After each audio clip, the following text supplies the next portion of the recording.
Hi, today I wish to speak to you about hindsight or 2020 in chess. So I wish to speak to you about that today. Often we can be asking the question, or I can be asking the question, do I want to play this game of chess? Do I want to play random, or do I want to play on league chess, or do I just want to play random chess on chess.com or something to that effect? So here we've got hindsight in chess. Here we've got a position that I have just finished 10 minutes ago on league chess. Now I could have not played this game, or I could have resigned, because if we go back a little bit, you will see very clearly and very quickly that I was in a pretty bad position. So hindsight in chess would be really great, wouldn't it? Because otherwise, if I was going to lose this game, would I play or wouldn't I? Do I play chess for the fun of it, or do I play chess for the result of it? Probably, to be fair, an element of both those and other things too. It's not about just winning, but it sure it reminds me of the Charlie Brown, Charlie Schultz, from Charles Schultz. Sorry, just losing my words here a bit. Of Snoopy has just finished a tennis game, and the poster reads, he's dragging his tennis bat behind him along the ground. And he sits there and he says, it doesn't matter if you win or lose, and now comes the point, until you lose. Now, I mean, the thing is that, do I play chess because I do okay at it, or do I play chess because I enjoy it? So there's an element of answer correct for all of those sorts of things. It's not just winning, it's also about the enjoyment and the challenge and all those sorts of serious words about it. So anyway, ramble off, because I do get into rambling, of course. So here I'm going to show you this here. Now, I remember when I was a younger lad, about 65 years ago, when I was a young lad, and I heard an international master of chess in New Zealand say, I wish just before a chess tournament that I could have a look at how well I do, whether or not I will enter into that tournament or not. And these are quite sort of like cool words, really, aren't they? Because we can't do that in chess. We can't say we're going to do really well in this game of chess, or this tournament. We can't do that in chess. So we just have to sort of like step up to the plate and play from there, and hope that we probably play according to our mother, the best we can. So sometimes that's what we have to do. But if I come to the board, or anything for that matter, with a bad attitude, I don't find myself that it does me any greatness of any shape or form or other. So I find that I have to come to the chessboard happy to play. If I don't want to play, then I might as well not play, and that's the thing. So if I don't feel good about chess, or I'm having a nasty time with myself or whatever, then I shouldn't play chess. If I'm tired, if I'm hungry, if I'm any of those sorts of things, especially tired, or if I'm too chessed out, it's not a good idea to play chess, for me. I'm not saying that's for you, but I'm saying for me, it doesn't work. I just play poorly, and then I end up losing, and then I get upset by that, and those sorts of things. So I want to try to play a good game of chess, but I'd also like to know, like that international master, what's going to be the result at the end. And if the result's good and in my favour, then I'll play. But if it's not, I won't. But I can't do that in chess, can I? So I'm going to show you this game that I played here with, look at that, 4.1 seconds each left on the clock. Similar ratings for 2 minute and 1 second increment. Now 15 minutes ago, so we're going to have a look at my game here with this player from Egypt, who has quite a reasonable scoring for all formats of chess: bullet, blitz, rapid, and classical.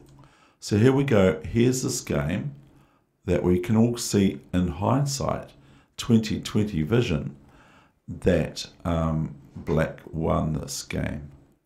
Okay? So here comes this game. So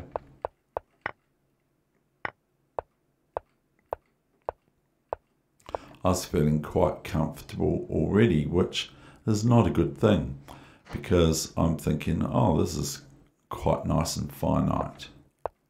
I played bishop d6, and this gave a little bit of an indecisive moment of what to take the knight soon on e5 with the knight or the bishop for black. So here I had this opportunity to take the knight on e5 with either bishop or knight. Clearly with the knight, then the bishop's going to move straight away. If I move or capture with the bishop, then I don't have to move the knight straight away, do I? But I also have to watch out for now the move queen b3 is not sort of helping the bishop on c1 develop to d2.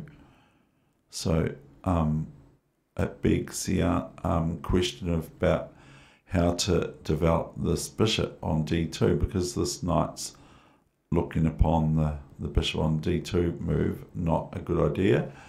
But black is threatened here with just bishop e4 or knight e4.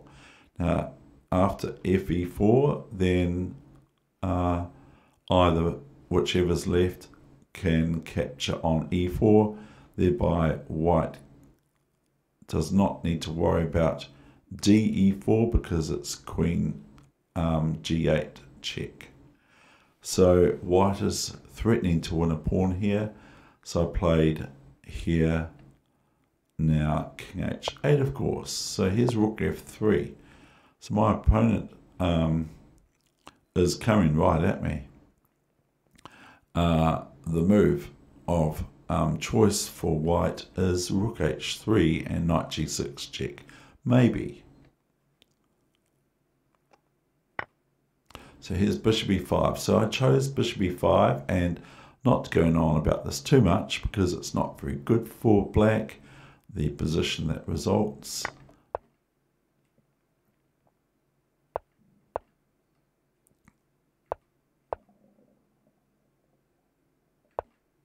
A very typical and very easy move and very good move to play for white.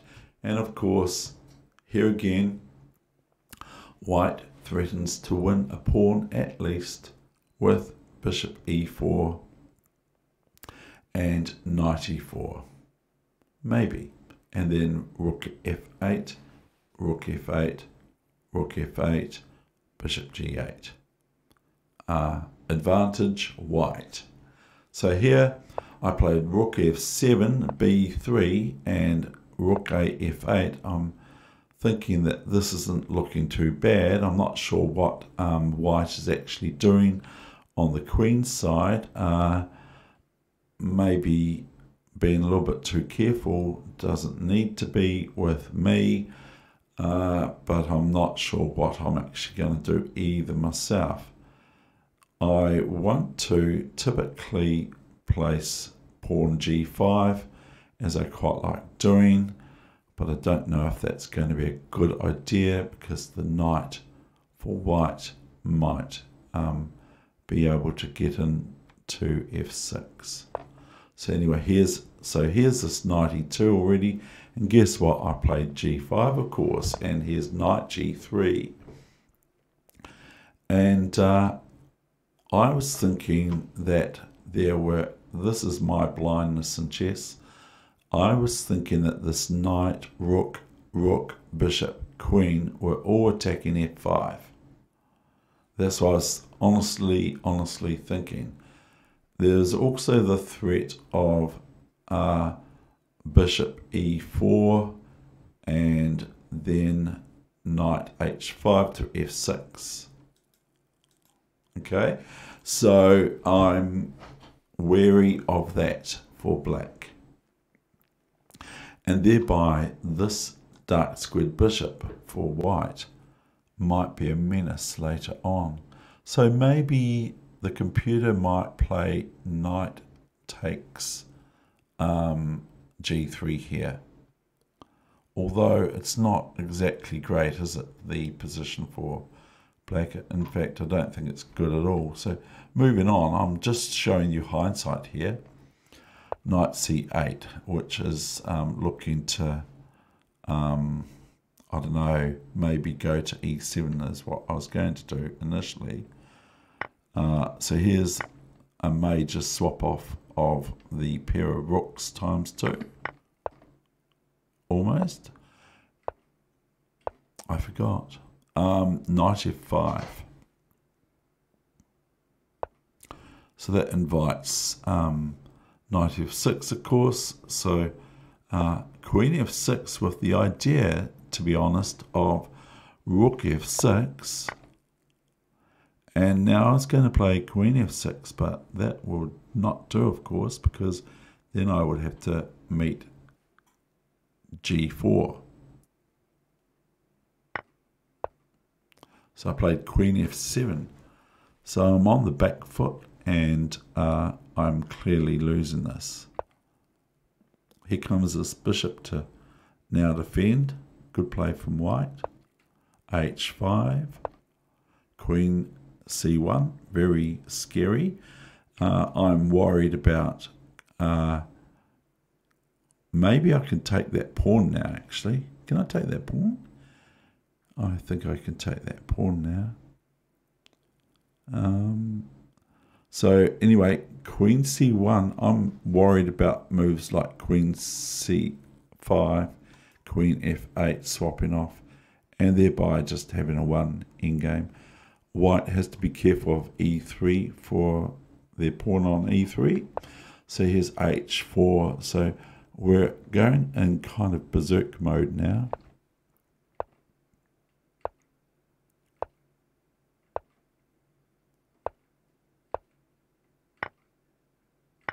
This will not do. I got a bit annoyed actually with my play here. I can't get annoyed with my opponent. I can only get annoyed with my play. So queen g5, and my opponent drops the ball soon. I'm just sort of waiting really, aren't I?